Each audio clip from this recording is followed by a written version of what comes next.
দেশের পরিবেশের ভারসাম্য রক্ষায় প্রয়োজন মোট ভূখণ্ডের 25% বনভূমি। এ লক্ষ্যে 2018 সালে টেকসই বন ও জীবিকা শীর্ষক সুফল প্রকল্প গ্রহণ করে বন অধিদপ্তর। 1,500 কোটি টাকার এ প্রকল্পটি বন মন্ত্রণালয়ের সবচেয়ে বড় উদ্যোগ হলেও দুদকের অভিযোগ, মাঠ পর্যায়ে প্রায় সর্বত্রই হয়েছে দুর্নীতি। গেল ফেব্রুয়ারিতে দুদকের অভিযানে মেলে কাগজে কলমে কাজ দেখিয়ে অর্থ আত্মসাতের প্রমাণ। এতে প্রধান বন সংরক্ষক আমির হোসেন চৌধুরী, প্রকল্প পরিচালক গোবিন্দ রায় সহ কয়েকজনের বিরুদ্ধে অভিযোগ ওঠে। অভিযানের যে তথ্য উপাত্ত পাওয়া গেছে তার প্রেক্ষিতে দুদক তারা প্রতিবেদন সাবমিট করলে দুদক এ বিষয়ে অনুসন্ধান করছে।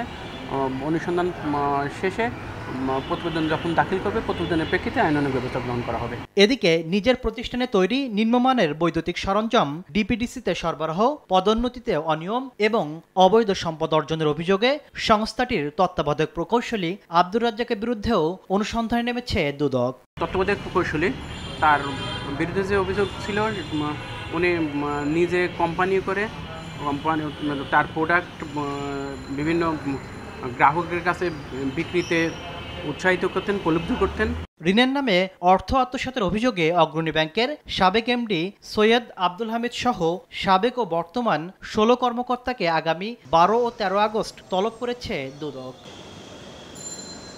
তাসলিম তৌহিদ, সময় সংবাদ, ঢাকা।